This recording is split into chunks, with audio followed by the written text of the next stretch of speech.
আসসালামু আলাইকুম ওরহমতুল্লাহি ওয়াবারাকাতু। আজ আমরা পড়ব 15 নম্বর পেজ থেকে ইনশাআল্লাহ। আউযু বিল্লাহি মিনাশ শাইতানির রাজিম। বিসমিল্লাহির রহমানির রহিম। এখানে আছে তাসদিদওয়ালা হরফ। তিনটা দাঁতের মতো দেখা যায়, এটাকে তাসদিদ বলে। তা তাসদিদওয়ালা হরফ দুইবার পড়া যায়। প্রথমবার তার ডান দিকের হরফের সাথে, দ্বিতীয়বার তার নিজ হরফের সাথে। কিভাবে দুইবার পড়া যায়? র বাজবর রব একবার হইল, আবার নিজ হরফের সাথে কিভাবে? বা জবর বা, রব বা। আমি কখনো কখনো রিডিং পড়ব, শুধু উচ্চারণ করব, কখনো কখনো বানান করে আবার উচ্চারণ করব।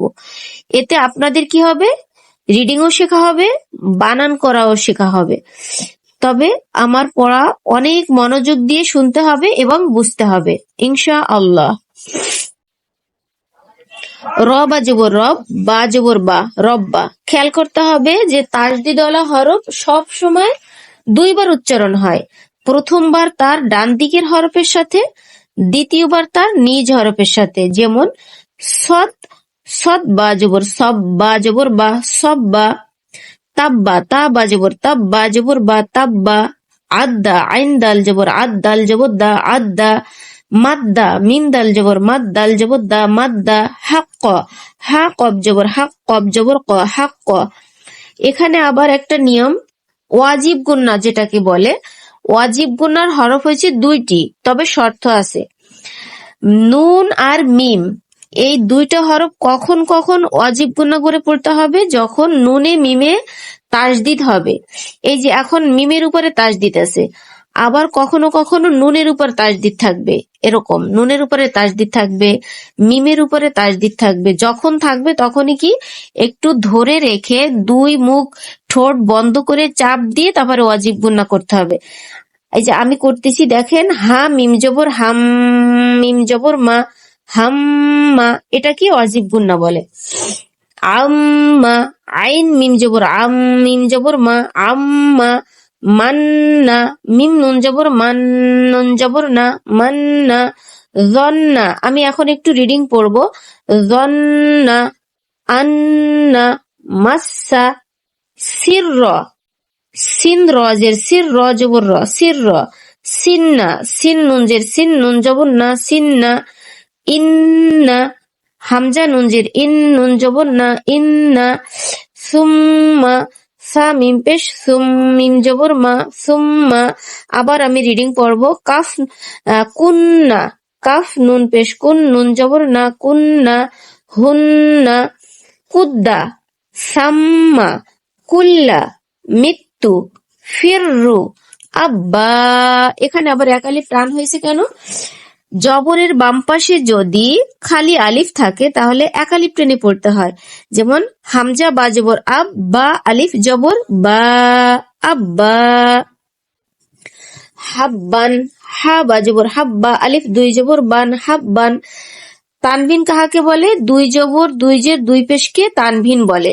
তানভিনের উচ্চারণ নর মতো করে উচ্চারণ হয়। যেমন হাব্বান, হাক্কন, হা কব জবর হাক, কফ আলিফ দুই জবর কন, হাক্কন।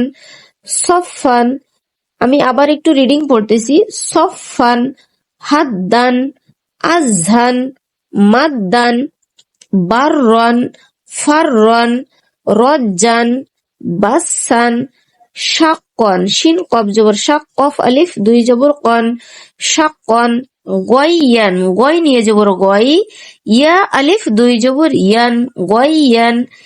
ইদ্দান, হামজা দাল জির ইদ, দাল আলিফ দুই জবর দান, ইদ্দান। দিদ্দান, দদ দাল জির দিদ, দাল আলিফ দুই জবর দান, দিদ্দান। ইজহান, উদ্দান। হাজ্জিন, হা জিম জবর হাজ, জিম দুই জের জিন, হাজ্জিন।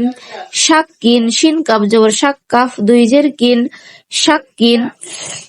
হিল্লুন, হা লাম জির হিল, লাম দুই পেশ লুন, হিল্লুন। কুল্লুন, দুররুন।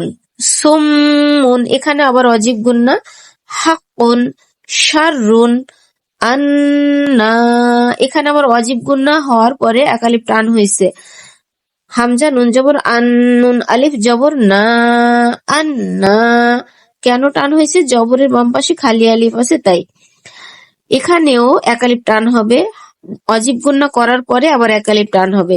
হাম্মা, এখানে আবার তানভিন আছে এই জন্য টান হবে না। জাম্মান, কাল্লা, এখানে আবার একালিপ টান হয়েছে, কাফলাম জবর কাল, লাম আলিফ জবর লা, জবরের বাম পাশে এই যে খালি আলিফ। কাল্লা, এখানেও একালিপ টান হবে অজিব গুন্না হওয়ার পরে। হামজা মিম জের ইম, মিম আলিফ জবর মা, ইম্মা। মিন্না, এখানেও একই নিয়ম, মিন্না। হাত্তা, এখানে আবার মধ্যে বদল আছে, খাড়া জবর, খাড়াজের উল্টা পেশ কি কি বলে? মধ্যে বদল বলে। এখানেও একালিপ টান। হাত্তা, হাতা জবর হাত্তা, খাড়া জবর তা, হাত্তা। ওয়াফা, ওয়াফা জবর ওয়াফা, খাড়া জবর ফা, ওয়াফা। ওয়াল্লা, ওয়াওলাম জবর ওয়াল্লাম, খাড়া জবর লা, ওয়াল্লা। এটা যদিও আলিফের মতো দেখা যায় কিন্তু এটা লাম এই যে বাম দিকে ঘুরে আসছে। ওয়াল্লা, ইন্নি, অজিব গুন্না হবে এবং একালিপ টান হবে। কেন? জেরের বাম পাশে যদি জজমওয়ালা ইয়া থাকে তাহলে একালিপ টেনে পড়তে হয়। এটা কি মাদের হরফ, মাদ্দে তবাই বলে। হামজা নুনজের ইন, নুনিয়া যে নি, ইন্নি। রব্বি, রব আজবর রব্বা, ইয়াজের বি, রব্বি। কর্রি, কফ রজবর কর, ইয়াজের রি, কর্রি।